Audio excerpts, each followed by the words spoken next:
dear partners, dear colleagues, dear friends, a very warm welcome to our 7th edition of our virtual meeting series. Yes, our success story continues, and what a pleasure and honor indeed to have you again with us today. Proudly, we are partnering with the Sana Technical Assistance Facilities in this important virtual event. So a massive thank you to our long-standing partners and friends at Sana TAF and Finance in Motion, and here in particular to Elvira Lefting, Almudena Marquez, and Ole Nestingen. Thank you for being such a wonderful and reliable partner. A huge thank you also to the European Union and the German Emirati Joint Council for Industry and Commerce, and here in particular to Oliver Oehms for their kind support. As you can see, one hand does not clap. So together as partners, we are so happy to see that our GAWBL platform, which we founded to connect, to empower and to engage with women across Germany, the Arab region, and the international community, is constantly growing. Yes, we are becoming more and more, and that is even more important these days, as there is still a long way to go to really close the still existing gender gap. And I think we can all agree that the pandemic definitely has not helped in doing so. So why is it then that despite of all good intentions, there is still such a gender gap? Many companies, institutions, and organizations initiative have like thousands of events related to empower women, others included in their mission statements or make it part of their corporate values. Others create special organizational units to show that it is really serious for them, and taking a bigger step than just include it into their annual reports or press releases. So obviously, it's not a lack of good intentions, but a lack of how to practically walk the talk, how to really change behavior and structures. So let's be pragmatic today and ask, what can we really do about it? So let's discuss best practices, smart and convincing tools in a way to ensure gender equity at all levels, and to make it the default and the norm, make it easy and not a threat, but an added value. And with that, in a way, we once again take up our motto from the GAWBL Summit back in 2018, which was, when women lean in, economies win. And this is why I'm all the more excited to welcome now our fantastic moderator and speakers today, sharing their enormous, very hands-on expertise and very personal experiences and insights into how to try to walk the talk, how to really be the agents of change for a more gender-balanced world. And maybe you can hear my verbal drum roll now, starting with Regina Ribalev, manager at Finance in Motion, who has been working for many years to implement gender equity at a very practical sense. And this is also where we both had the enormous pleasure to meet. Rola El Amin, head of, just a second, Regina, I will just continue a few words and then the floor is absolutely yours. So Rola El Amin, head marketing Microfinance Vitus Group, joining us today from Beirut. Maha Whiteway, senior consultant, transport advisory, Mott Mcdonald, joining us from London.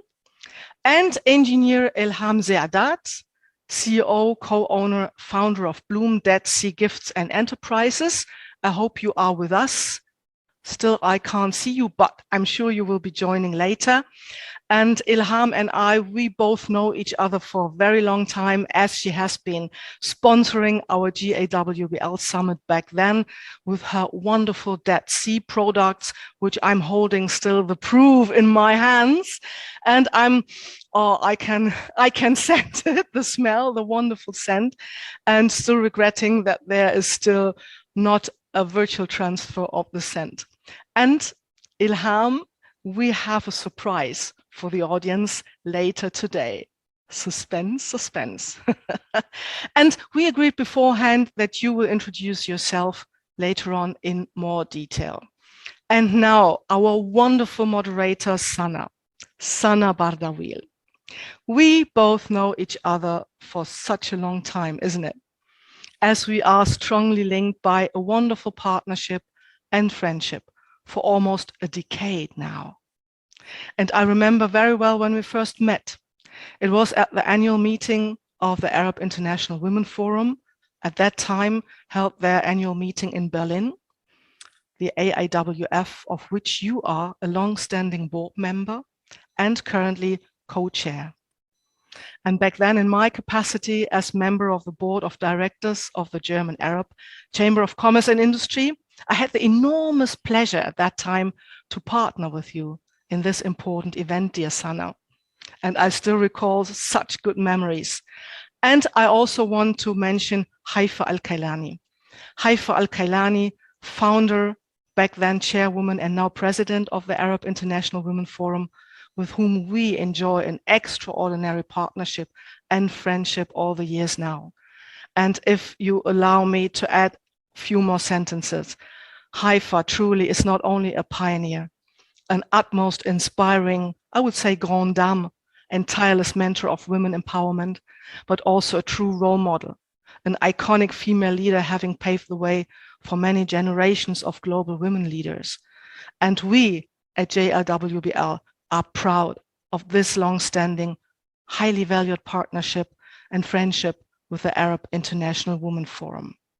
And dear Sana, I truly admire your tireless commitment, your outstanding dedication, and I'm a witness, your passion to advocate for gender equity and global cooperation.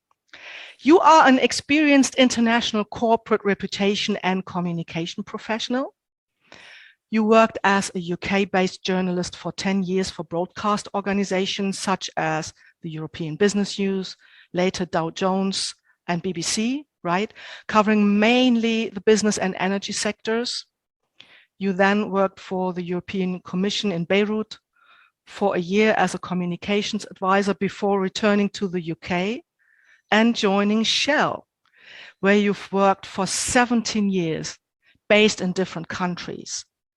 You led a team of 50 communication professionals in 10 countries, unbelievable, as the general manager for external relations, Middle East and North Africa. You were part of both functional and business leadership teams in Shell, providing critical advice and insights on the region, not only to senior executive, but also to the board members. So you truly have this in-depth knowledge of the Middle East and North Africa's history, business, and culture. You were based in the UAE for 10 years in global roles while working for Shell, building strong relationships with a wide network of stakeholders in the region, which you still maintain. And as part of your role in Shell, and this is important to mention, so sorry for having some extra word, but I think it's so important that everybody knows who you are. You led the development and implementation of social investment initiatives, delivered in cooperation with government organizations, the private sector, the civic society, and here in many areas like education, capacity building, entrepreneurship across the MENA region. And still today, you continue to mentor and coach to several women based in the region and Europe. So I think that's important to see how such a vast experience you're holding personally. And beside your post as a co-chair of the Arab International Women's Forum, you are an honorary committee member of the International Business Women's Group based in Abu Dhabi. And also important to mention, a part of the newly launched mentor program by the WISER network. And WISER stands for Women in Sustainability, Energy and Renewable Energy Forum, right, by Mubadala in the United Arab Emirates, again with mentors and mentees based internationally. To be honest, dear Sana, given this utmost impressive CV with such a highly diverse and profound expertise, not only in the corporate sector, I couldn't think of a better moderator than you today. And this is why I'm so happy that you accepted to be our moderator today. So again, a very, very warm welcome to all of you. Great to have you with us and looking into this virtual round of condensed women power. I'm all the more looking forward to an insightful, impactful, and hands-on session today. So, Sana, the floor is yours. Thank you very much, Gabi. Hello, everyone, wherever you are based. I hear we have a lot of attendees today, so thank you for joining. Thank you for your kind words, Gabi. And I'm very pleased that Ilham managed to join us, because Ilham is on a business trip and we weren't sure whether she'd be able to log on. So thank you for joining us. For the audience, the way we're going to do it is just so that you have an idea. I'll hand over the floor to the impressive panelists we have. Each one will introduce herself. Then you'll be able to ask them questions, and then we will open up the discussion more widely.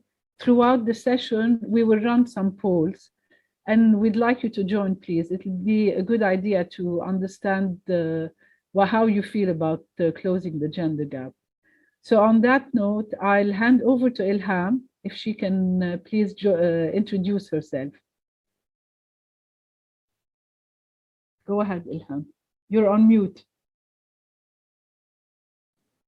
Thank you, Dr. Gabi. Thank you, Sana, and for our great panelists and attendees.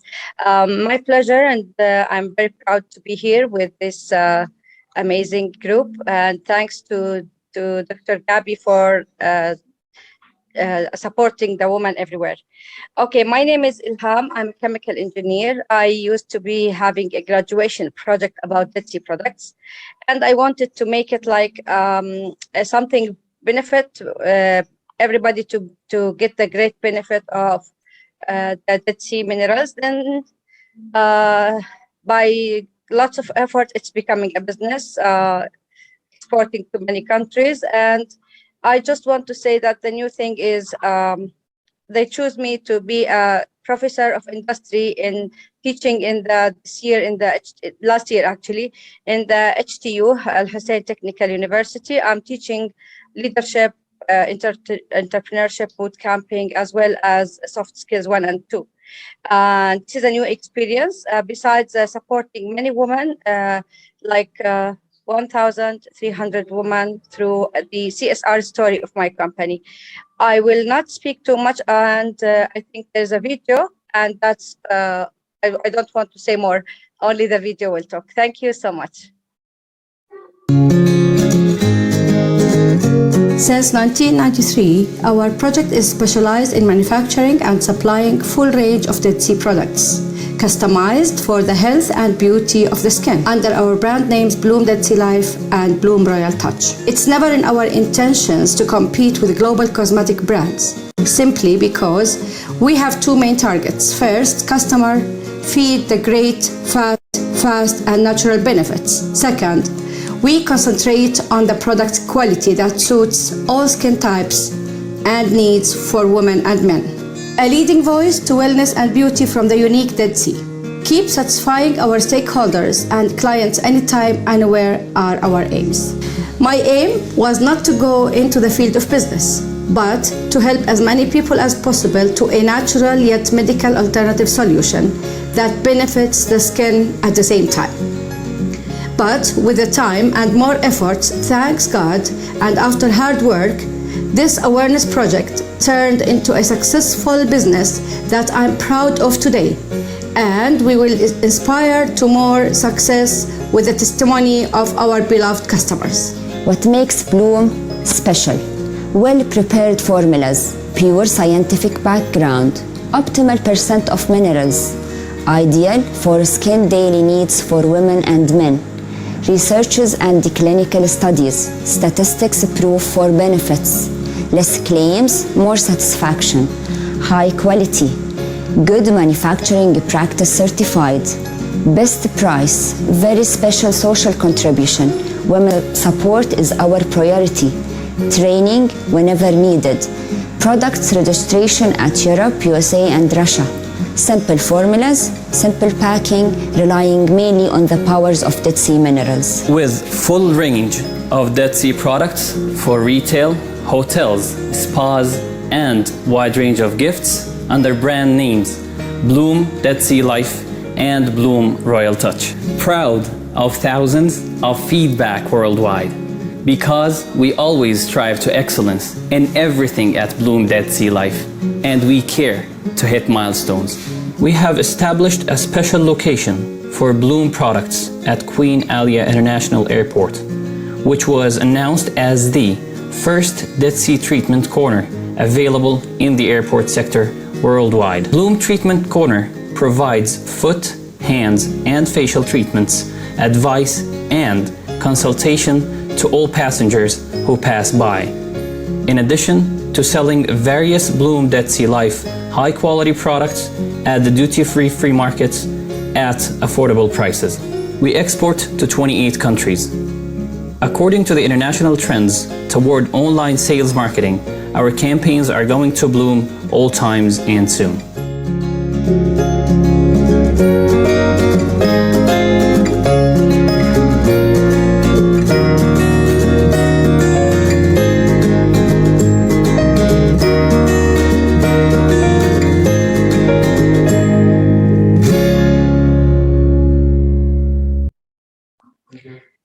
And maybe I will talk later about the CSR story, as well as we will announce, I think, a surprise, Samar, by the end of the session. Thank you. Thank you so much. Thank you very much, Ilham. Thank you. For the audience, I invite you to address any questions to Ilham in the chat. And Gabi will help us in the chat. And my pleasure. Thank you. Thank you. And Sana, if I may interrupt you, as we were talking about the German Arab Women Business Leaders Summit back then in 2018, where you, Ilham, sponsored our event with the wonderful little gifts here, and I still have the proof here, and I wish it could be transferred virtually. We also had the enormous pleasure of meeting back then the now chair of the Arab International Women Forum, which is my dear and beloved friend, Dr. Afnan Al-Shuaibi. Back then, we met her in her capacity as the British Arab Chamber of Commerce and Industry Secretary General. She held that post back then. And now we are so happy that in a way, the second generation of leaders handing from Haifa now over to Dr. Afnan Al-Shuaibi also is such a good sign that the success story really continues. Indeed. Thank you. So I don't know if we have any questions. Not yet. Not yet. Okay. So but it will come. It will come. So maybe I'll ask, please, Regina, please, to introduce herself. Regina, would you like to go ahead? Thank you. Thank you very much. Thank you, Sana. Thank you, Gabi. Could you please confirm if you see my screen? Thank you very much. All right. So I would like to start with shortly presenting myself. So first of all, Regina Ribalev, that's my name, and I'm coming from Germany. However, I'm originally Armenian. My company I'm working for is Finance in Motion. Gabi already mentioned before about Sanad Fund. It's my pleasure that Sanad is one of the funds where my company is advising, as well as also a couple of other important funds that play a very major role in sustainable financing and in green finance, not greenwashing. Regina, just a short note. Did you share your screen? Because I can't see it. I don't know if that's the case for all of us. Can you see my screen now? Not yet. No. And now? No. No. But you see, if you wish, perhaps I could then. Oh, All yeah, right. now it's working. Now it's working. I'm very sorry. No, Yes. never mind. All right. So yes, I hope I didn't put too much information on the screen, so hopefully you didn't miss much. So I'm coming from Germany, work for Finance in Motion, asset manager that has fund under its advisory activity and some other funds. Few words about myself. I am PMI certified project manager with over 20 years of experience in financial sector and 20 plus large projects in portfolio. I am adept of Agile and I'm certified Scrum Master. My domain of expertise lies with banking operations, business development, credit risk management, and impact investment management. Not just investment management, I would like to underline, but impact, there where we create impact. I have a wide international experience with multicultural teams. I really love and enjoy. And later on in some figures, I will just confirm how many multicultural aspects of my company, current company I work for has. I manage various projects across 3 continents, in Africa, in Europe, and Latin America, and this was one of the most enjoyable time. Now it's a little bit less, but still enjoy 2 continents. I am a single parent. I have 22 years old daughter, but 10 plus years I was really raising her totally alone, and very proud of that. When it comes to my company, I currently work for Finance in Motion, just to confirm that diversity and inclusion and as well as gender equality are very important topics. I brought with me a couple of statistics. So we have 270 plus employees around the globe. We are in 3 continents, in Latin America, in Africa, and also in Europe. And we have 60 plus nationalities. Isn't it impressive? 60 plus. When it comes to the important information that should be very interesting for the audience, we have female and male distribution almost similar. So we really, and this is one of the goals of our company and our management, to achieve the right gender balance. And there you go. This is how we make it work. When it comes to the staff by location, we also try to make sure that we're inclusive and we don't have only concentration in head office, which is Germany, but we are also having representation in our regional offices. So you see that a little bit more than 30% of our company is in regions, means also across 3 different continents. When it comes to the senior management of the company, and senior management includes managing directors, but also directors, we have quite good representation, almost 40% of female. Of course, we need to work a little bit on this, and I think this is also natural growth that we're going into, but we're on the right way and proud of these figures, which in other banks, in other companies in Germany and in similar organizations is way, way less. And last but not least, what is very important and impressive, that we have, by the share of employees taking parental leaves, female part, you see here in figures, more than 40%. We're really proud that our male have very conscious choices when it comes to supporting female in their career growth. That's about my company, and I want to just give a couple of real life examples about how I live and experience diversity and gender equality. So we have basically working for the company, I always make a very active choice, which is my next company I want to work for. And I always worked, and the word always doesn't stay here for fun. I'm having more than 20 years experience, and I always work for international companies with gender balance friendly and inclusive policies. The self-development in this aspect contributes just to the idea of having that diversity and gender balance very present in my life. I took some training, self-education, and I try to always develop myself and understand more, increase my awareness. I'm very active in networking. So being a PMI certified, I am also a member of PMI chapter here in Germany, and I'm part of the diversity and women in PMI community, where we exchange and we see how we can increase the share of women, and also to make sure that women are equally present and have equal also saying in project management.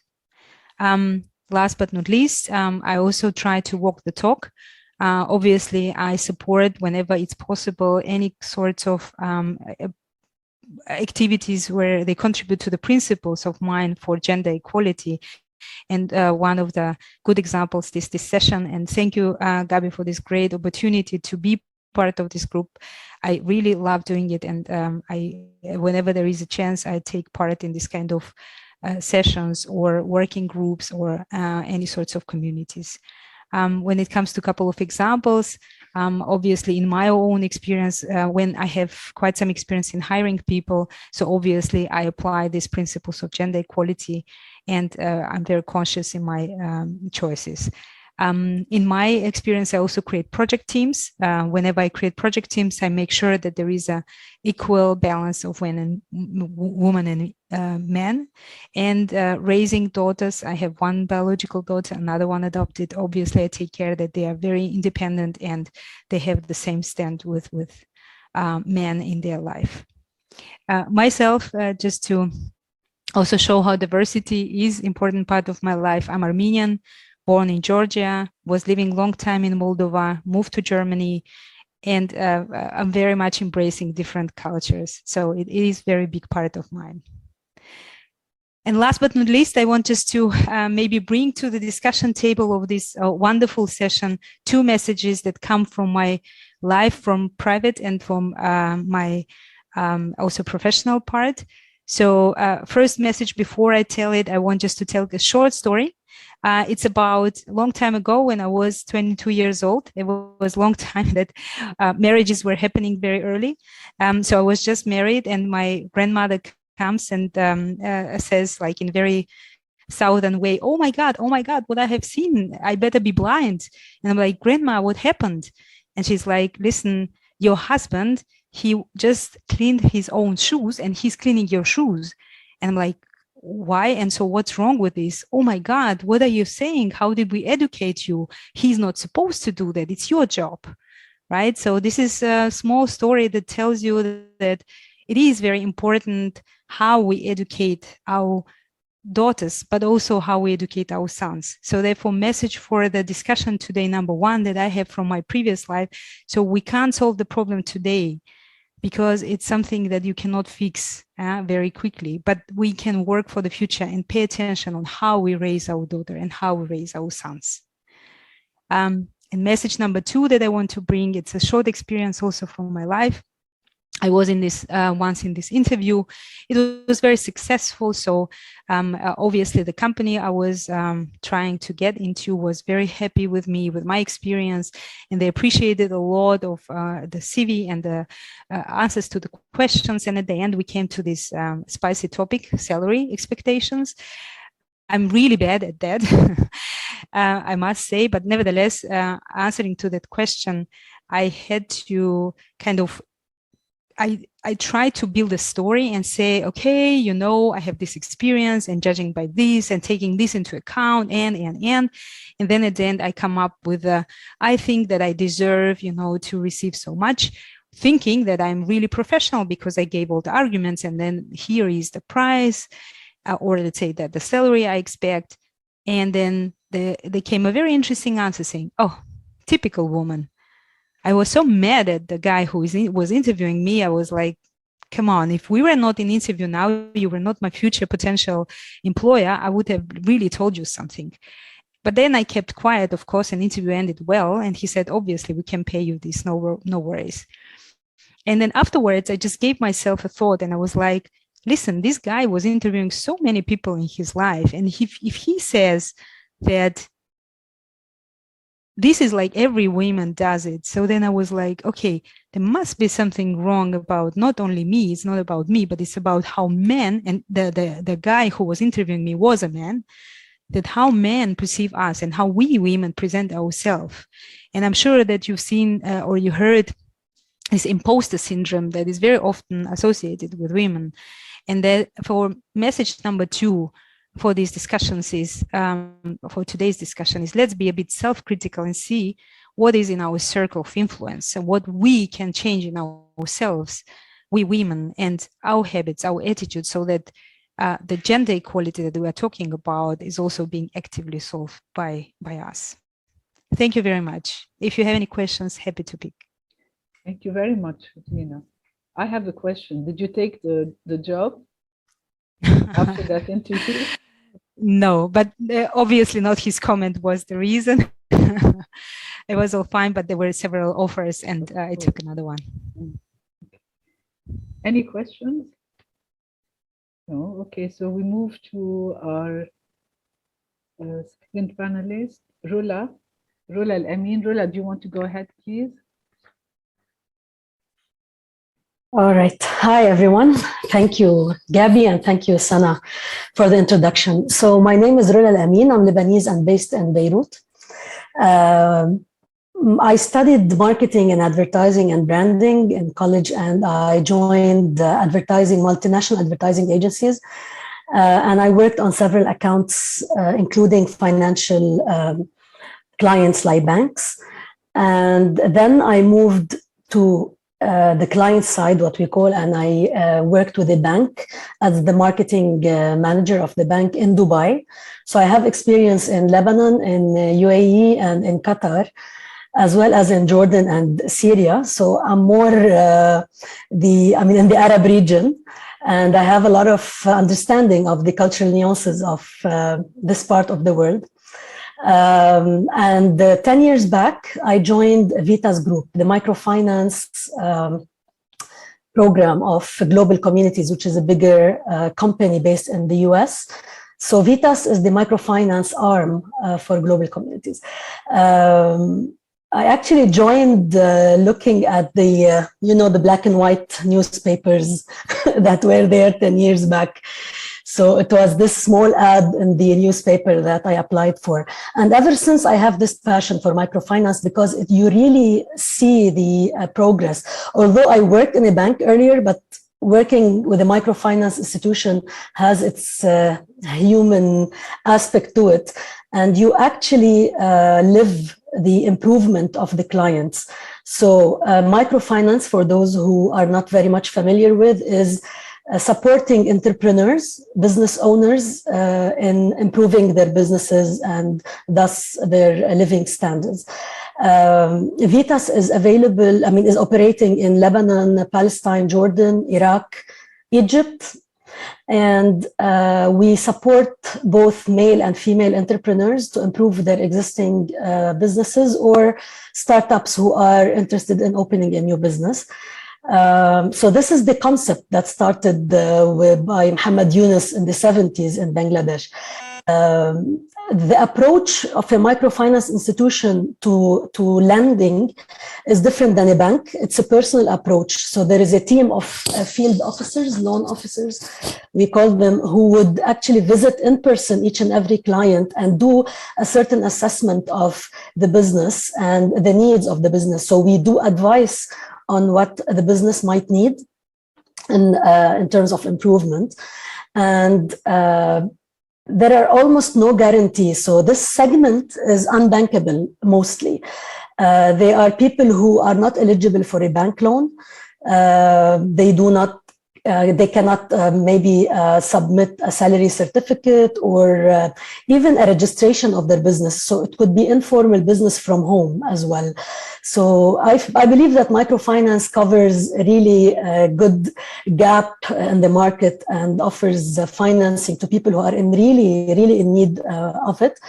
And at the same time, we accompany their journey of success. So those clients, they are repetitive clients in most of the situations. So we actually live with them for years and we see the progress. Thus, we are not only a financial institution, we also care about the social impact of our loans. So this is in brief what we do. Recently, definitely, the gender became a very hot topic for the microfinance institutions, typically because, specifically because of the title of this webinar today. I mean, we are aware that we have to include more women. We identify the gaps, but then why doesn't it happen? So this remains kind of a mystery. And I mean, I was very much engaged at group level with research related to gender inclusion or gender equality, and Sanad supported us at some point as well. And we got proper understanding of the female requirements, whether they are clients or staff, internal staff. And we came up with solutions for that. Definitely still the gap is there. And maybe we will discuss it later on through our session. But in brief, this is it. I would welcome any specific questions related to this topic, the gender. And I can share my experience because I believe, I mean, knowledge is utilized best when it's shared. So I think this is the purpose of this webinar. So I'm willing to share any info that the attendees would be interested in. In the second round, I'll just give the chance to Maha to introduce herself, and yeah. Thank you. Thank you very much. So now I'll invite Maha, who is the second engineer on our panel. So we have two ladies in finance and two who have an engineering background. Maha, do you want to go ahead? Thank you, Sana. Thank you, Gabi, and thank you all. My name is Maha Whiteway, and I'm a senior consultant at Mott Mcdonald here in the UK. Mott Mcdonald is a global engineering, management, and development consultancy, and with more than 16,000 employees worldwide. We are active in 150 countries. So I joined them in 2018, actually, in the highways division. And I've been mainly involved in infrastructure asset management, project management, and business development. So I'm here to share with you my story of how I went back to work after a long career break. So my career started in 1991 at GMP Consultants Limited, again in London, as a civil engineer / transport planner. And I was involved in mainly asset management strategy and planning. So I was involved in highways, light railways, buses, and freight projects. But in 1996, my husband was posted to Syria, and that was before remote working. So I had to put my career on pause to be able to join him in Syria. So while there, just to keep my career afloat, I decided to do a diploma, a postgraduate diploma in economics by correspondence with the university here in the UK. And I also worked for UNDP and UNICEF on small projects. Then we were posted to Chile, where I finished my diploma, postgraduate diploma, and I learned Spanish to intermediate level. When we came back to the UK in 2003, it had been 7 years out of the transport world. And I thought I had nothing to give, that I wouldn't be able to find a job. So I didn't even try. I had a small child as well, and I just thought I wasn't employable. Then in 2008, a Lebanese consultancy approached me. They wanted me to work on a project in Saudi Arabia, basically to advise them on a model that they could use to prioritize investment across the road, primary road network there. And my first reaction was, no, I mean, how can I do this? How can I be able to advise them on this? And it had been too long. And so my first reaction was no. But then with the help and with a lot of persuasion from my family, I decided, yeah, why not? Let me take it. I have nothing to lose. So I did, and I worked on this project for 2 years. A very interesting project. I thoroughly enjoyed it. And at the end, I co-wrote a paper describing the framework we used that was published at the World Conference on Transport Research in 2010. But then again, when the project finished, I still wasn't confident enough to go out there and find a job and leverage this experience. So I let it go, and I didn't even try to look for a job. I didn't have the confidence. But then when my son went to university, I thought I have to do something. I can't stay at home. I wanted to do something. So I thought maybe I could change careers, go into teaching. I knew that the UK were in need of teachers, especially math teachers. I thought I'll train. But then when I looked into the different routes for becoming a teacher, I realized that what I really wanted to do was to go back to my previous career, back to transport engineering. So I thought I'd give myself a whole year to actively look for a job. And if I can't find a job in engineering, then I'll move into teaching. But then again, I didn't know where to start. I mean, I had been out of work for such a long time. And I knew that just sending my CV with lots of gaps in it is not the right thing. So I Googled women long career break, and I came up with a number of websites. I landed on a number of websites, and they had some really good advice, and some of them had opportunities posted.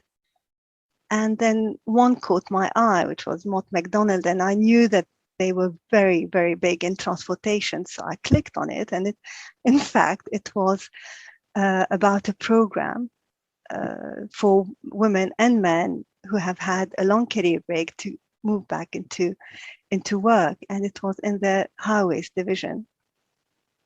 So I had 2 weeks until the deadline. I applied with a lot of help from friends and family working on my CV and the covering letter, and then I got an interview. So I had to prepare for the first interview, for the second interview, and finally I was given that place on that program for 6 months. And at the end of the 6 months, I was offered a job. And here I am 3 years later. I have been promoted. I've been working on very interesting projects, doing exactly what I wanted to do. So I really have 2 messages, one for women out there and men who have had a long career break. Don't think you cannot add value and be productive, because life experience, really, I mean, the skills that you gain from life experience are very transferable to the workplace. For example, organizational skills, communication. I mean, it's not easy communicating to a teenager. Reading people, prioritizing, all of these things that you learn throughout life, you can apply in the workplace. And plus your expertise, in your technical expertise, no one can take it away from you. And then for employers out there, there's a big pool of talent that really ought to be used and encouraged to go back to work. And that's my story. Thank you. Thank you, Maha. I like it that we end your introduction on a hopeful note. Do we have any questions? Still no question. The they will be coming. So maybe, Gabi, we can start with the first poll. If we can ask the first question for our audience. Yes, we do. And we invite you, please, to take part. It would help us. So it's here. Okay. Can you see it? Oh, perfect.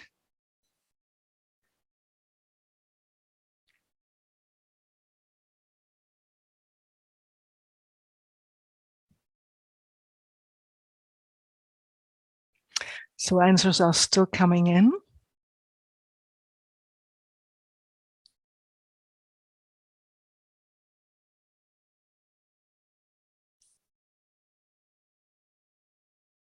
Still waiting for a few more answers to come. And important, your gender was not an issue, because that's a tricky question. So are there more questions coming in? No. So apparently not everybody has answered anyway, but here's the result. Surprising.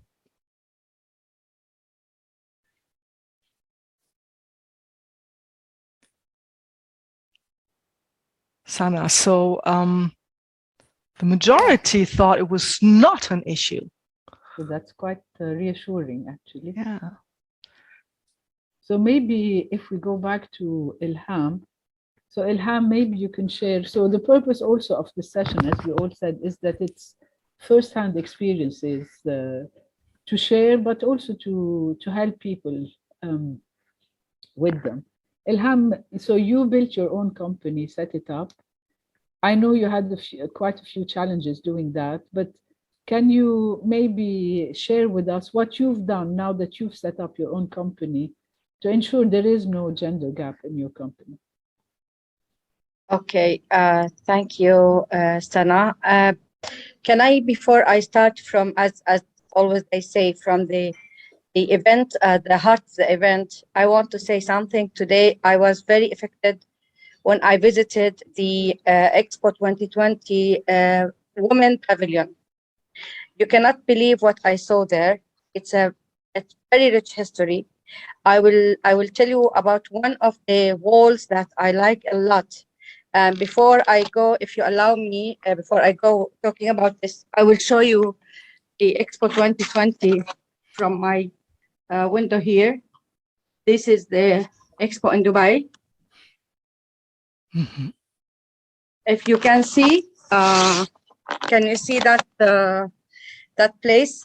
Yes. In this place, there is something amazing called Women Pavilion. There are many rich histories. There are many women. They wrote about the history of women since the very early beginning of life. The most important thing I like, they had over 1,000 old shoes from mothers, for mothers, grandmothers, and many others. Everybody have become so amazed by the whole pavilion. The only place that makes me so emotional, it shows this very old, very too much used. They are becoming so, what can I say? Like as if they are becoming to the ground, because of using all the time. And they wrote story how mothers and grandmothers, they used to run and run and run multi times, 100 times of more than the fathers or the grandfathers, until they grow up their children. And sometimes they forget their shoes in their legs for weeks, just because they are sleeping without thinking. That was the history. And up till now, there are some mothers are really doing the same. This was a very emotional, amazing wall in the Expo 2020, in the Women Pavilion specifically. It's talking by itself. When you look, shoes, buy shoes, over 1,000. What are they doing with these shoes? And when you look at the story behind, this is really amazing. Actually, from my experience, I had many challenges. I just want to respect the time of the audience and the panelists. I will talk about few examples of what I had. It was my graduation project in the university, as I said, as a chemical engineer, doing the research and study about the Dead Sea products and the benefits, the great benefits, and so on. I want to make this real. I didn't have money. I want to go to the bank. I want to have a loan. That time in 1990 to 93, it was not allowed for a woman to be guarantee her loan, even if she has a salary, fixed salary. I was working in the government at that time in the Ministry of Industry and Trade as an standard engineer. That was my title. And then I can guarantee my project by the proposal. Many of my colleagues guaranteed their proposal, and successful proposal could guarantee their loans. Me, no, because they told me loud and clear, you are a woman, we need a man to guarantee your loan. The man who guaranteed my loan was my colleague, an engineer. My husband's salary that time was also having a loan, because we are just a new family, and we are building our home, and we had a loan. And then I couldn't have my husband guarantee. Then my colleague asked for 50% share in the company, because he is a man and he's supposed to guarantee my project. And I said, okay, what I have to lose? Nothing, because the company not started yet. 3 years later, when he left the company, his share was $250,000, 250,000 JD as his share, because he guaranteed my loan. It's really unfair. And I talked to many of my friends who are senators after that, and I was so keen to make this regulations and rules to be ended, because of the coming generation. I don't want them to have the same, and it happened. And the banks changed the policy, thanks God. Many of the senators were supporting me in this, and they really make it. And the banks now not anymore asking for this request at all. This happened, and it was. I can mention, but it's not good to mention the name of the bank. Now they can guarantee that. That's one of the things that I have as a challenge. The other challenge that I want to say, it's about all mothers, which makes me really helping other women, especially women who are having special needs, special single moms, and so on. When I lost my son at his age of 23, he was a pilot at the Royal Jordanian Air Force. January 6, 2008, he had airplane crash. After 5 years, when I could believe what happened, I was not believing what happened at all. It took me 5 years to believe that this really happened. And I stay like 2 years watching the window. He is coming back.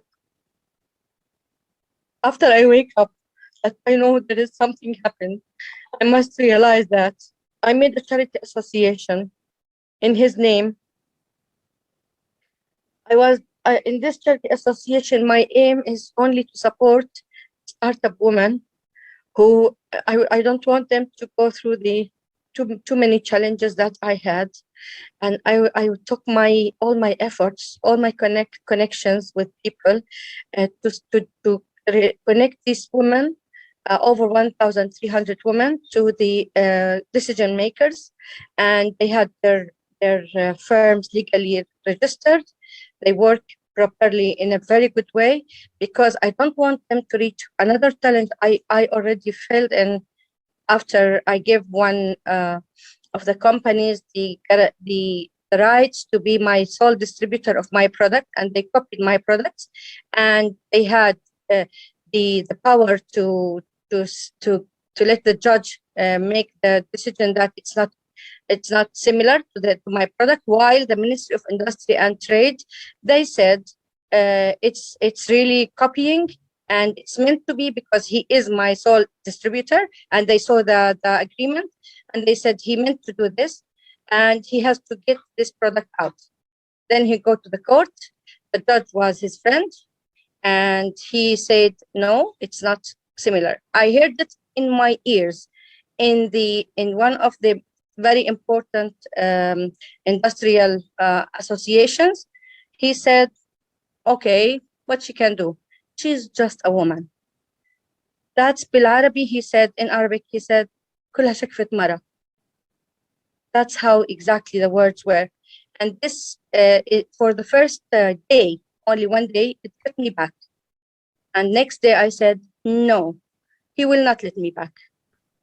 I will continue very strong. And I cannot, I will admire the support of, not all the men are not supporting. Some of them, yes, they are not supporting and they get you back. But I will admire my husband, my sons, and my family for support. My father, God bless his soul, my son, who were really supporting me and always letting me not feeling any negative. So this is really some of the challenging. And today I make sure all the time in my company, and the proof is 85% of my employees are women. And I want to be somehow unfair to the men. Thank you. Thank you very much, Ilham, for a very moving experience. And out of great sadness, thank you for sharing the wonderful charity association that you created. This I mention it because I want to say that women always, even in the very hard days and in the very sad days, they think of others. They are emotionally think of others in the positive side.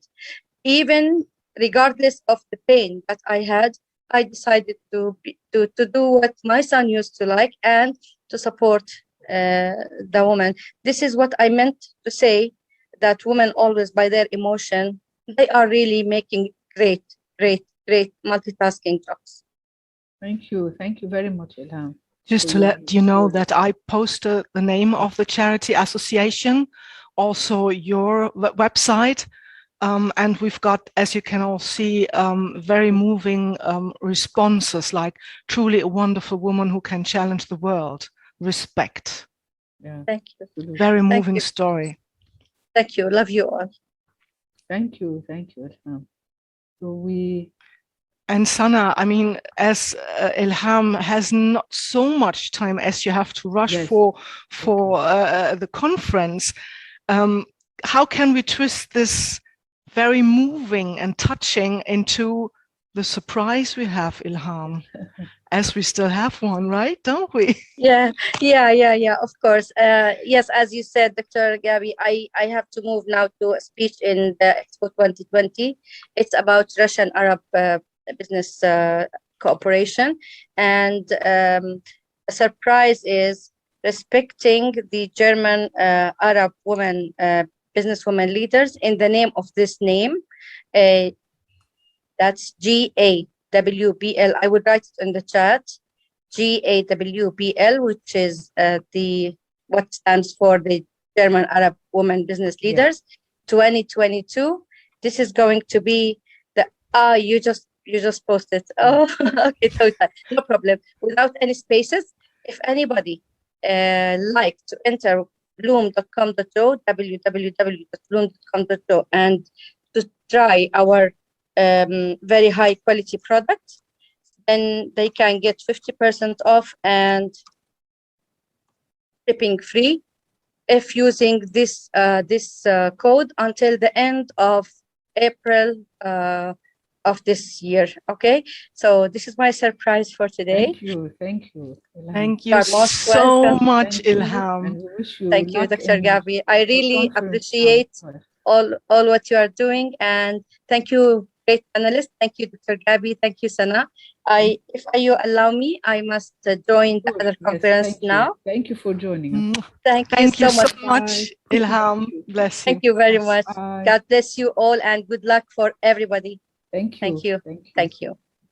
Bye-bye. And on this note, Regina, you wanted to share some very practical experiences in closing the gender gap, not just in a corporate world, but also personal. Can you give us an example of that? Practical example. Yeah, sure. I think what was really also what is important, or I think interesting, how also what are these experiences of our participants? This is what I was trying. So maybe if you can, that would be wonderful. While I'm giving some of the examples, if you can also put your own stories, very practical examples. Because the name of the session is like this, so how actually we do it. So it would be really great if you are able to share with us short few sentences or few words on this. That would be really great. When it comes to me, maybe let me pick on that story that I started in the very beginning while I was presenting myself. So basically, when my grandmother, the story that moved me, basically, that how she was trying to impose her way of education, which, as we know now, is very traditional. I came to my husband back then and I said, listen, this is how my grandma told me what I have to do. And I want now, in the very beginning of our marriage, to discuss it, how we are going to actually structure our life, how we're going to be as a couple. And we had a very, very frank talk. And at the end of this talk was very clear agreement. An agreement was, okay, we are going to be the way that we are going to do everything equally. So we are not going to kind of distinguish, who is doing what, and if the place of women is in the kitchen or man has to be the one who brings money in the house, this traditional way of thinking. And we agreed and we tried, at least on our way, to lead or live our lives the way that we have really equality in our life. And it was very interesting, so that to hear afterwards, when we're speaking with my daughter after the divorce with her father, that she was hearing, as she was growing as a teenager, that there is gender inequality, that there is sexism and so forth, and how she was experiencing it. And it was very interesting to discover for myself. She says, I heard about gender inequality, but I always thought that it's vice versa, that actually it's women who are stronger than men. So, whenever they had in school discussions, she would say, you know what, I was always telling poor men, women are so strong, we have to kind of help. So it was really interesting. So with this small story, what I want to say that I think it's very important, and I'm coming back to the message number 2 in our life, to make ourselves aware and think of, okay, despite of the fact that I was taught by my mother, by my grandmother, that I have to be really the one inferior to men, to serve my husband, to put on the table everything when he comes to eat, to cook in the kitchen, to educate the children and so forth, that we are kind of taking our own stand, and we understand, and we have a very open dialogue with our partners. So, and this little agreement that we made in the very beginning, I say little because there was no formal signing or so, it was a very big then a map for the roadmap for our life in the future. So this was my very clear example in life. In personal life, and maybe one from practical life. So we used to be in the building phase for microfinance, as Rola was, so we were also not in Vitas, but very similar group with a very big also network of 16,000 employees all over the world. I was working for this group, and we were a microfinance organization, and we were turning into a bank.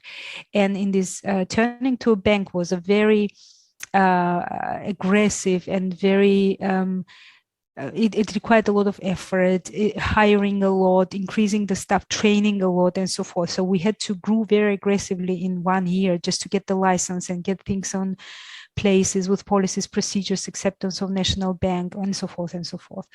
And in that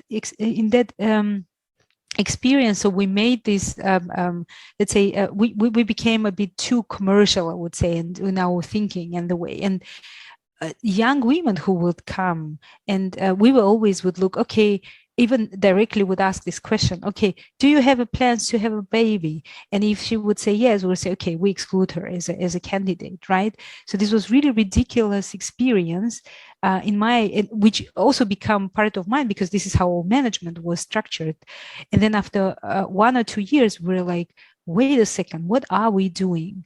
And how can we kind of have this kind of exclusive policies on, of course, yes, it's bad maybe, yes, for our plans, but how can we at all have such a judging policies in the very beginning and exclude women?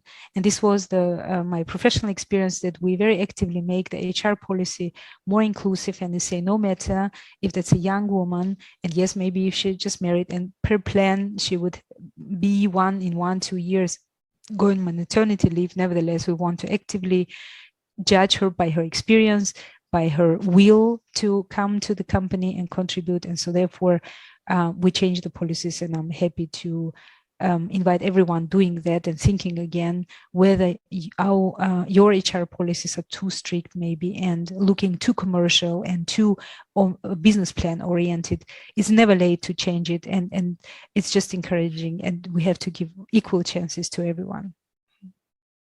Thank you very much. I think, Sana, we have a nice comment on that in the chat.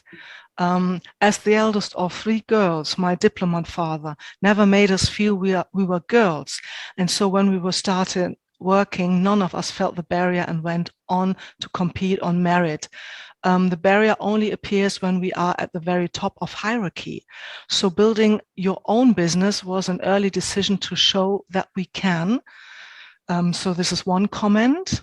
And another comment from Edith is, my experience is most of us women, we quite often tend to take the back seat and automatically expect men to take the lead. So in my organization and in all the projects we engage in, we let the women dominate the leading positions. Then I directly address the gender aspect in the mixed group of men and women as often as necessary, until I have the certainty that we have attained the desired level of self-confidence by our women. At the end, it is always men trying to defend their existence because the women emerge to be so strong and dominant.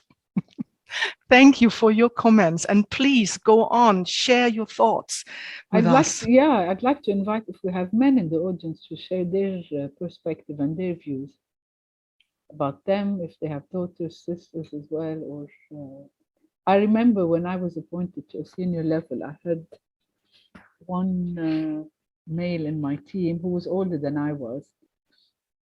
And I remember he said, initially I was really upset that you were appointed, but then I thought, I have 2 daughters, and in the future I'd like them to be like you. So I thought that was and he came from a very traditional background. So I thought, yeah, that was a very, very sweet thing to say, actually. And he meant it. If we don't have more comments to go through, maybe Rula, if I can address you. You spoke about microfinance and you laid it out to say you don't really understand why there is still a gender gap between men and women in microfinance. Can you elaborate a bit more? Yes, definitely. So what was discussed on a personal level obviously applies on the corporate level as well. So we all agree that there is this, especially in this part of the world, so we say it's an Oriental culture of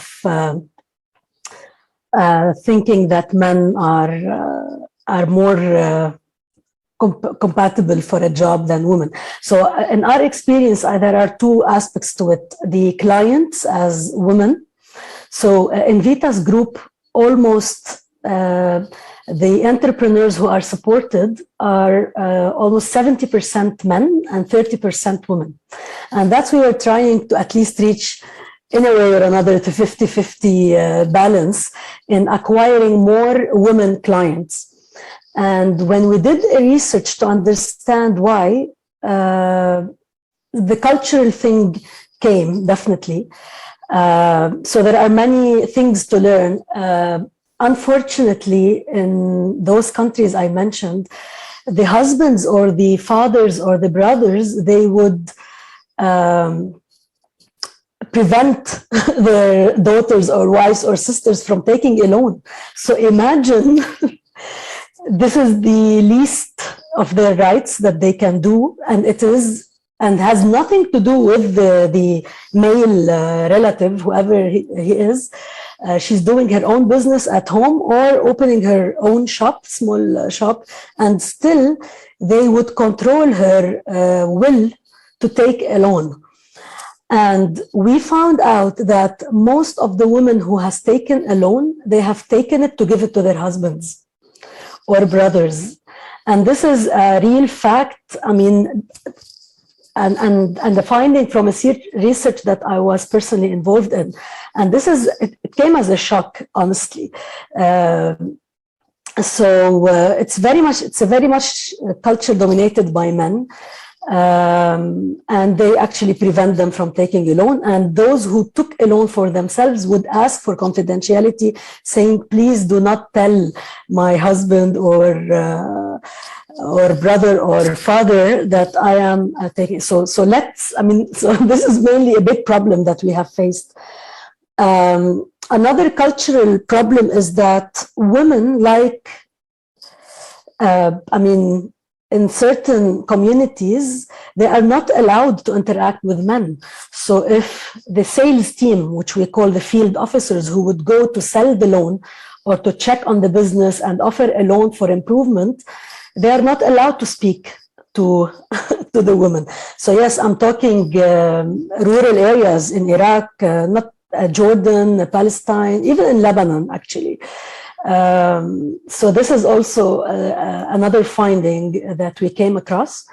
Although if you speak to those women, and no matter if they are, religious or traditional or veiled or unveiled, regardless of this, they personally do not have a problem interacting with a man. And they actually said, we prefer to interact with a male loan officer because women makes us feel intimidated, because they would judge our appearance, they would judge our intellectual level, they will judge us, while men are simpler. So we came across a big dilemma, like really women do not mind, and they actually came across against the theory of women likes to be served by women. But the community and the society oblige them to deal with women. So I like to share those findings because they are common across those communities. On another hand, the company herself, the institutions themselves, they do not really put the same effort or the same conviction that women are good clients as men. Although if we go back to statistics and data, we find that women are better clients than men. They repay on time, and they are repetitive clients. They are very much loyal, and they pay on time, and they do use the money for business improvement, while men, they use the money we give for other purposes, for personal. So there is a role for the institution itself to believe in this and to stop resisting the idea of investing in looking for women clients, and to start looking at the data. So most of our institutions in this region, they take the decisions based on gut feeling or personal feeling rather than data-driven decisions. While if you look at the data and you segregate it, you find a lot of potential within the women segments. So this is from one side, and from internal, like the internal staff, we also interviewed internal staff, because we also noticed that especially in the field jobs, women, the turnover is higher among women. And we interviewed those women, and we did focus groups, and we found out that they get harassed in the markets when they go into the field to look for clients and to actually do their job on a daily basis. And they get bullied. This is from one aspect. And the other aspect, they find difficulty finding the balance between doing their work in the field and attending to their home and their kids' needs and their parents' needs as well. Because in this part of the world, we take good care of our parents at certain age as well. So, and the companies, they do not take this into consideration, and they do not try to find solutions that would create more loyalty among women and create work balance. Although, again, if you go back to the performance, you would find that women, as Sana, you mentioned, they are multitaskers and they have higher emotional intelligence, being mothers by nature. So yes, so we came up with solutions. First is to try to change the culture by getting the buy-in of the management. So it is a top-down policy and bottom-up policy as well. So we tried to do this change management and creating this new culture through trainings and webinars like those. We proved by numbers and by statistics, whether as a result of the research or the existing data, historical data that we have, we proved by numbers that women make a better customer, or at least an equally good customer.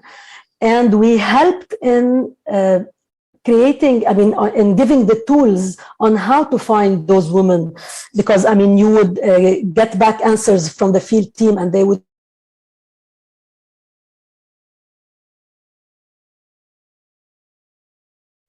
So apparently the line is bad with Rola. The line is back. Yeah. Sorry for the bad connection. No, go, please. Yeah. So maybe it's. Thank you very much, Rola. I don't know if you can hear. Yes. So also, I think the connection is frozen. Rola, maybe we can come back to you. In the meantime, Gabi, on the same theme of what Rola discussed, can we ask question 5? Yes, just a second. So the audience, if they can please go ahead. So here we go. hello. Hi, Yes. Rola, back again. So we just started the poll, and after the poll, perhaps you could continue. Thank you. Finish. No worries. Because the poll is directly linked to your question. One is the behavioral change. How can we change behavior? But also, what can we change with respect of structures, like the process design? And this poll is: changes at my workplace to increase gender equity have been made over the past year in the following fields. So to see where is the focus. And results are still coming in.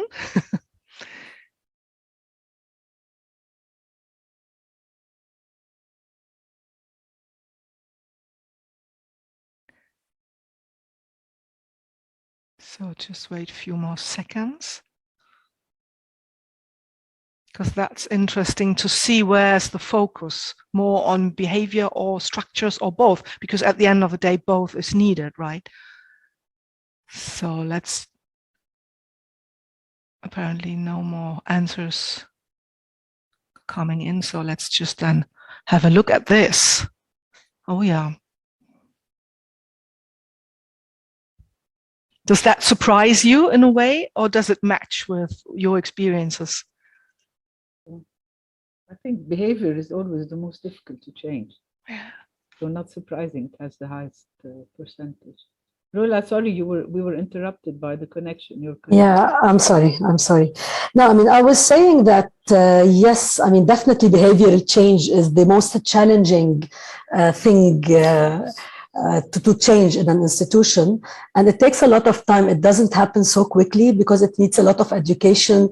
Like, when you have a management team or staff who joined, they are adults already, and this has been already raised up this way. So it's not easy to change the mentality, but there are a lot of ways to do it, scientific ways as well.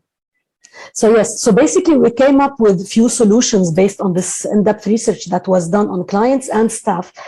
And just to give examples is that we did this carpooling solution, and because also again one of the issues was that women are not able to drive and come to the office, so we did a solution related to transportation as well as solution to have their kids kind of, but we couldn't apply it in all the branches in all the governorates of countries like Iraq, etc. But we did kind of a nursery at the office where they can keep their kids for a while. And as I said, I mean, from a business and management point of view, we set a certain KPIs, what we call a gender smart KPIs, for them that makes the will and the intention into practice, that translates the will into practice. So KPIs, setting KPIs is very important because you can follow on that, and do trainings in changing the mentality and the culture is very important to prove by data that women are equal or even better clients is very important to have the data strategy in place. We also added some incentive points, I mean, from an HR perspective, to encourage the loan officers to approach more women. And we also changed our marketing approach because we are used to address women like we address men.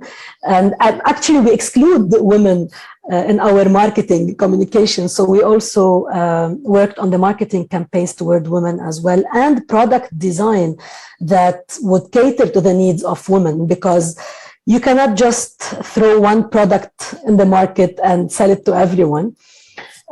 So yeah, this is it. I mean, I would like to really receive questions from the audience about what would they like to know more of, or if they have ever, if they work in the same industry or not, and if they have similar experiences as well. I think, thank you, Rula. I think whatever the industry, I think there's no one solution. I think what Regina also said, it's not going to change overnight, but I think each will have to have different set of changes, whether it's behavioral, whether it's structural, whether it's, and the incentives have to be there. It's a carrot and stick, I guess, approach, depending. Yeah. So there's one question coming from the audience. How do we make sure we get the buy-in from the senior levels? Well, that happens. I mean, there is a lot of education that should take place. I mean, a lot of, okay, so we build the business case. So we build the use case.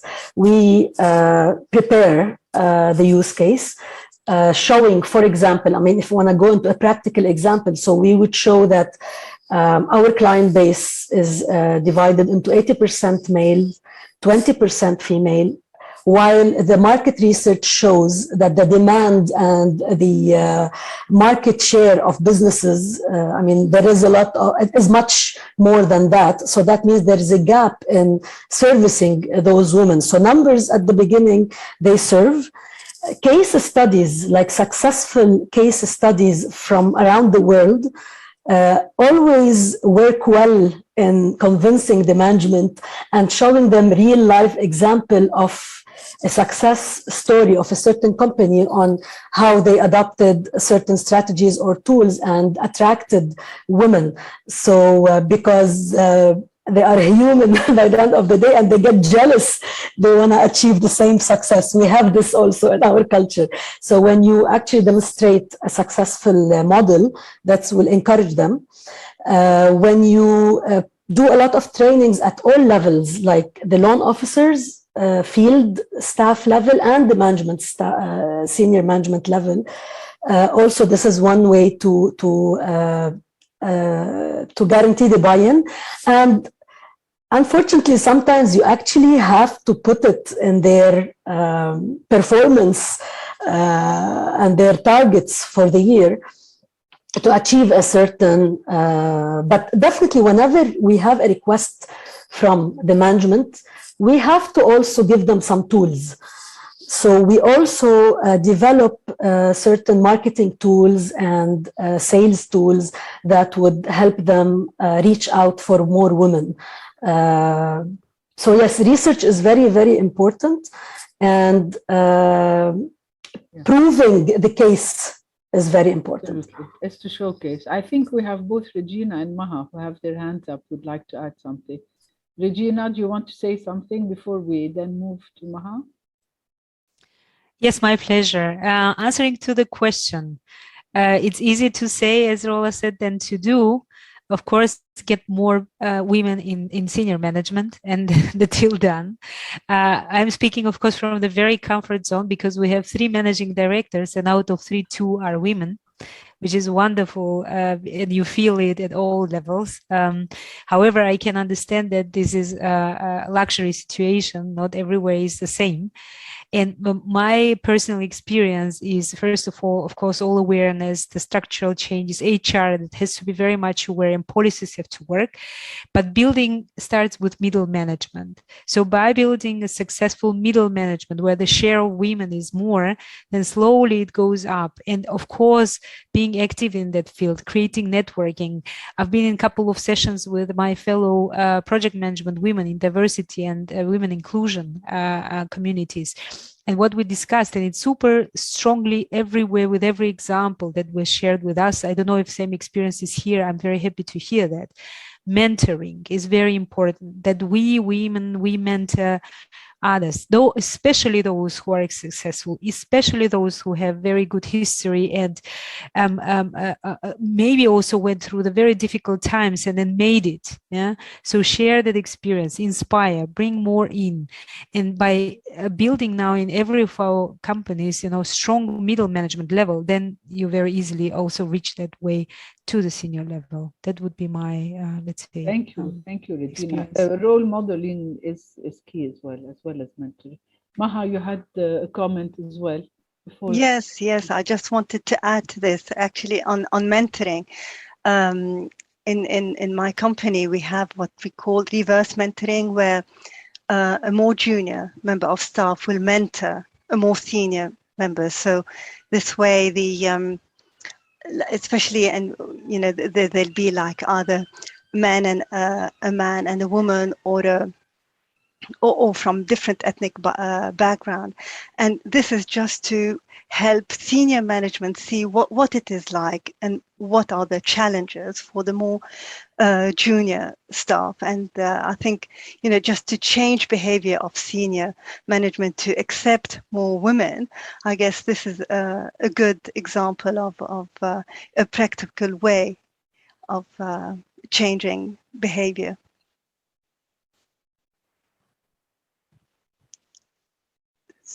I'm sorry, I was on mute. Yeah. Thank you, Maha. I agree. And I think maybe a program like the one you joined. I mean, you and I have a mutual friend who's in banking in Switzerland. And she also had a career break and went back on a similar kind of scheme. I mean, would this be a scheme that you think should be much more prevalent and much more heard of, to encourage men and women? It's about talent, retaining talent and bringing it back. Definitely. I mean, the program I was in was not just geared towards women. It was also for men. And I was in the pilot scheme. We were the first cohort, and we were 5 participants, one of whom was a man. And yes, I mean, it was really good because it gave us, it wasn't just, going back to work, but also we were coached about the workplace, and I think any member of staff would greatly, it would be helpful for anybody to have all these the guidance. Yeah, it was really, really very well structured. We had 4 working workshops, 4 workshops a day long each. So at the beginning, we were just, because we had such a long career gap, so we were told how to present our professional identity and not to focus on those years where we were not working. And it is true that when you're presenting yourself, that's the whole, that's the elephant in the room. What am I going to say about my time, being off work? So that was the beginning. And then the second one was about networking, how important it is to network and as you say, just to find mentors and supporters out there. The third one was more about to really promote oneself within the company, because it was towards the end of the program and we wanted a job at the end of it. So how to, having gained more self-assurance, how to really promote ourselves. And then the last one was about, looking into the future, thinking back about what we've achieved in the 6 months and looking forward. And I think also what also really worked is that our line managers were also trained by women returners who were sponsoring that program. So they knew what to expect and how to deal and give us, the space and the time to settle back into work. So as you had said, as Rola and Regina had said, it's training across the hierarchy. It's not just for people coming back, for the more junior, for whatever people. It's also about everyone needs to be able to find ways to accommodate and encourage others. It's not going to be easy, but I think for a company to be successful, you're not going to decide on one type of profile alone anymore. You have to be able to be, as Regina said, inclusive, make allowances for life situations that people go through and be able to welcome them back. I see that we have a comment by Hanan. Hanan is a dear friend and another board member of the AIWF. Hanan Saab, she's in yeah, shall I read it, or I was about to say. So, coming from dear Hanan, it is my observation that when there is instability in a country which prompts men to immigrate, women come to occupy their positions and they excel. This is evident in banks in Lebanon and many other companies. Branches of banks in Lebanon are mostly presided by women. This applies to other companies. Interestingly, in Syria, the same started to apply after the war started. They then prove to have the opportunity to prove their company. Oh, no, excuse me, to prove their competency. Yes, very true, right? And if I may add also one thought that came to my mind, I mean, we are talking about gaps while not having worked, but during these gaps, so-called gaps, we acquired so many skills, like managing a family and whatsoever. And this is also a skill that is useful to turn into kind of a working skill as well. So we should not always talk about the gaps, but to see what are the skills we've been acquiring. So, right? Absolutely. And it's about self-esteem at that point, right? Absolutely. I think it also, maybe Regina here as well, I think the challenge is that a lot of companies now rely on online AI-driven and read applications. And these tend to be where you look for candidates who tick boxes so that the AI software can read.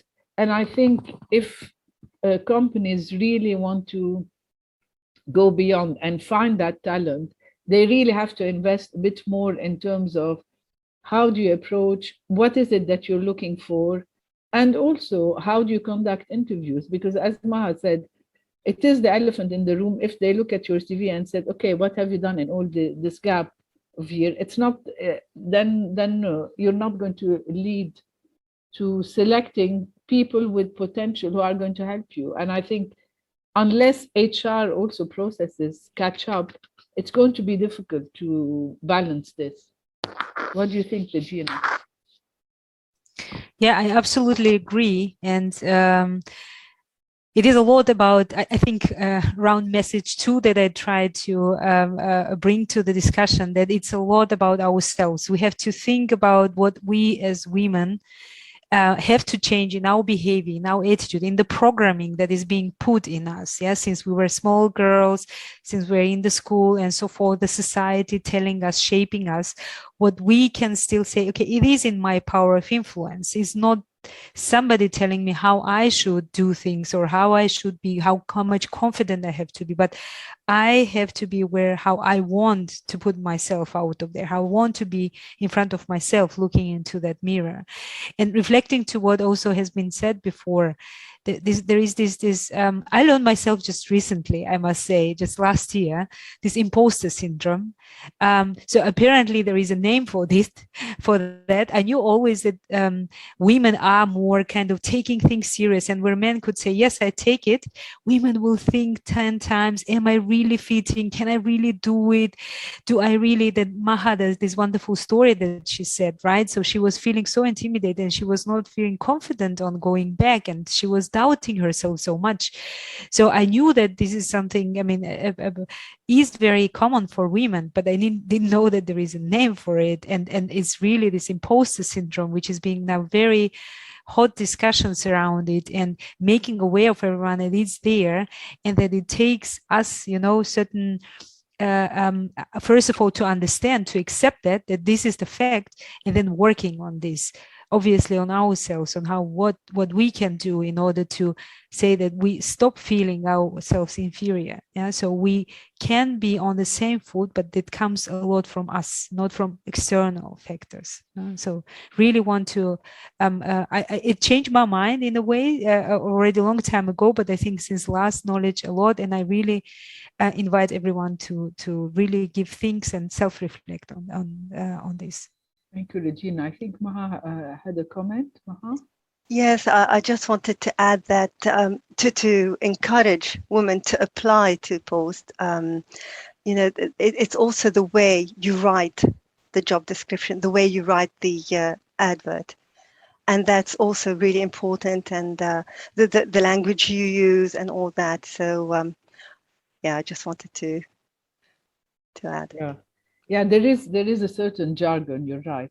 And I think if companies who have people who are in charge of recruitment keep an open mind, then they're going to be more attuned to picking up people with a different type of experience rather than just people who tick the box. But then I guess also the kind of reconnectors program or returnee program, whatever it's called by a company. Today I saw on LinkedIn a lady in France said she's calling it re-onboarding or something. So whatever it is, there is a RE at the beginning, and it's about returning. And it's right. I think Maha's is don't be shy. You may not get the job, the first one you apply for, but you have to keep trying. And I think increasingly, and I think it is fair to say, Maha, in the area of STEM, this is even more the case, where there are a lot of women who do STEM studies, who do start. I certainly work in the oil and gas sector, and that was the case. And then a lot of them will leave in their mid-30s. And it's very difficult then to come back at all, or come back at a meaningful level that they believe is relevant to the experience they had. Yes, and not only they leave, you know, because they leave, they stop working, but they leave, they move careers. They move out of STEM because it is it was too male dominated or not flexible, agile enough for women. Yeah. So maybe, Gabi, it's a good time now to ask another poll question on number 3. Do you think your organization should be doing more to increase gender equity at your place, doing less, or is the amount of effort currently being used correct? Let's see. Here we go.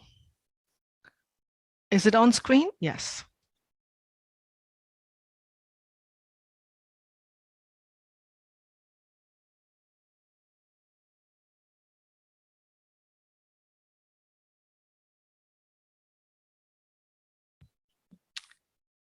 Results are coming in.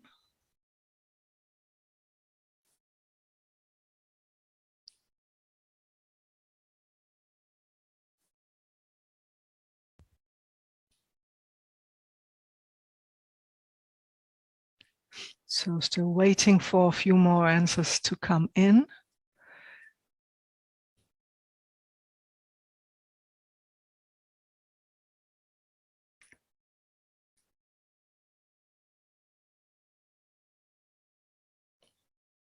Still waiting. It's only 50% response, but a very clear picture. You shall see in a minute. Okay, we perhaps stop it here and let's have a look at the results. So there's no less. Surprise, surprise. So I guess the encouraging part is about right. So maybe that takes us back to Rula. And Rula, you had started to talk about solutions, and it's good to, you know, having identified a lot of the challenges and the issues, it's good to move into as well the more positive side of experiences. Yeah, I mean, I mentioned a bit about the solutions. So as we said, like mentoring and training the management, the senior management, the middle management, and the staff at all levels, definitely. And to actually embed the importance or this gender aspect within the vision and the mission of a company. So we adopted the double bottom line strategy that we are not just a financial institution, but we are equally looking for a social impact and gender equality. We actually improved all our data. We hosted the data on a warehouse and we put a data strategy that is easier to read and to analyze based on gender. And we trained this did not happen yet, but I highly recommend training for women about their rights as well in the workplace and how to actually ask for because I was one of them who would feel that I deserve a promotion, I deserve maybe a salary increase, but we tend to be embarrassed to ask, or we tend to be less confident that we deserve it. Unfortunately, I mean, no matter how much confident you think you are, the way we are raised up and this, so you feel you're not comfortable to ask for it. And if you don't ask for it, you will not get it. So I very much encourage women in the workplace to be as aggressive in their demand as men are, and to actually have trainings about emotional intelligence among staff and about how to feel less guilty. I mean, I think in our society, we're very much driven in guilt feeling.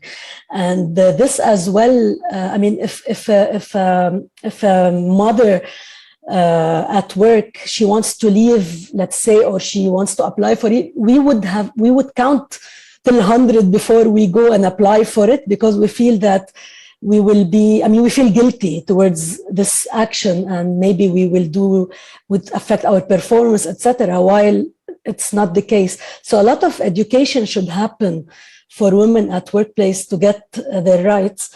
And again, I mean, there is a lot of narcissism in the workplace as well that is practiced, and a lot of indirect bullying that maybe we think it is normal in our society, but we need to raise awareness that this is not acceptable. So a lot of trainings also has been done on this aspect. What else? Yeah.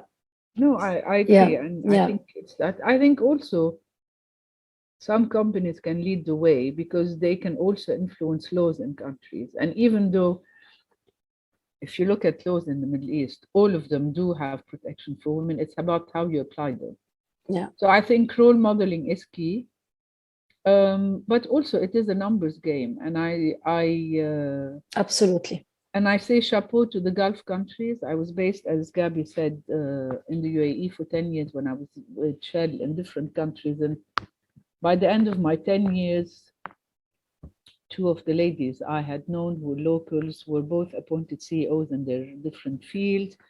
And, you know, I keep in touch, and there is a huge difference because it is a top-down approach, because at the leadership level, I think this is not just encouraged, this is the way forward. And I think you'd be surprised in how quickly then when that transformation happens, it's a very quick change in terms of the generations. Gabi also mentioned I mentor some women as part of the Wiser program that Mostar had set up. They're not all in the Middle East, but incredibly impressive. And these are very young women in their 20s, late 20s even, who are struggling to juggle everything, but who do it as well. Yeah. They also know that they do have laws that protect them and encourage them. And I think then it's all up to all of us. I mean, I had a team of 50 people. I had, of course, a lot of women in my team. I was in the non-technical part of the oil and gas industry. And even before this working from home now became acceptable, I always encourage women. It was not an issue for me. It was a remote team anyway in 10 different countries. So for me, it was not an issue, whether physically they were in the office or not, for as long as they were able to do that. And I think leaders have to also play their role. They have to pave the way and they have to protect at the same time as maintaining that things are not taken advantage of, or, you know, but I think this is key. Definitely. I mean, we were telling, so as I mentioned earlier, we operate in 6 countries. And if you look at the 6 CEOs, the 6 of them are men. And if you look at the deputies, so out of 6, 2 are women. So the argument is that, I mean, you have to, if you are complaining that you're not able to get more female clients, you should start first within the company itself, I mean, or the group itself. Yeah, so. But what I would say is, it's taken a long time in Europe as well. So, so you know, I was part of an international organization. It's taken a very long time for women also to be appointed in top positions, and so it's not. But some countries have also different types of labor laws where they allow women to have. Here, especially in Holland, there are these kind of job shares. Roles that you can do. The question then becomes is, how quickly can you catch up in terms of your career when you go back into a full-time role after you've had part-time roles or job shares and stuff, but it does allow for a flexibility, at least for years that women need it, especially on the personal front, on the home front. Definitely. So Gabi, do we have any more questions coming from the audience? Not at the moment, but as we can see from our discussion, I think there are 2 points. Like one is the, let's call it framing perception. It's like about unconscious bias, stereotypes, how we deal with all that. Also the self-censorship, can I do it, yes or not, so forth. And second is the structures. And here we have with my very dear colleague and friend, Lisa Kpinski, she invented the inclusion nudges. Nudges, as we all know, are design processes to make it very easy, to make it the default and the norm, because sometimes people are afraid of change. But if we say, let's keep it simple, let's make it easy and change structures accordingly. We have all heard about the blind music auditions, for example, the anonymous CV and so forth. So we have many structures to make it very easy to include more women at all levels and to have this gender equity. And this is what I learned from our discussion today, is that we need this holistic approach. Like one is more the behavioral and the other one is really changing the structures so as to make it easy, because we don't want to always fight and fight. We don't want to lose the energy on fighting, but make it easy, make it the norm. And if the numbers and the figures speak for themselves, then we have the buy-in, as we said, right? Any Absolutely. other questions? No, not so far. So I mute myself again. So I'll give the last closing remarks for each of our panelists, and then I hand over to you, Gabi. So maybe Regina, would you like to? Yes, it was an enormous pleasure to be part of this wonderful, first of all, panelists, also audience who shared very interesting stories and made some very valuable comments and insights. And Gabi, thanks a lot for this pleasure. It's really exciting. It's really a lot that we're discussing here. There are some takeaways that I personally do and will use that in my networking, in my communities. And yeah, we'll continue doing what we've done so far. Thank you very much. Thank you, Regina. Rula, oh, sorry. Rula, do you want to go ahead? No, I just want to, thank you all for this opportunity and for the participation of the audience as well. And I hope we will achieve the change that we aim for. Yeah, thank you. Thank you. Maha? Yes, just to add, yes, thank you very much, Gabi and Sana, and the rest of the panelists, as well as the audience. It's been a very interesting talk. I hope everyone got something out of it. It's always room for improvement and learning new ways of dealing with this gender gap. Yeah, thank you. Thank you. Thank you all. I certainly enjoyed moderating this session. It's brilliant women with a lot of different experiences that all of us can take away something from. And many thanks to the audience. And many thanks to you, Gabi. I hand over to you to close this session. Thank you. A massive thank you to all of you. And before I close, I want to read what Edith said on the chat. I think it's also quite important for us women to motivate one another. And this is exactly why we're here, because sometimes we provoke the cruelty conscience in our fellow women when they appear to be very engaged with work and other activities. It's never neglecting our role as a mother or as a wife. So this is it. Thank you for the wonderful exchange. And exactly these would be my words, my closing remarks.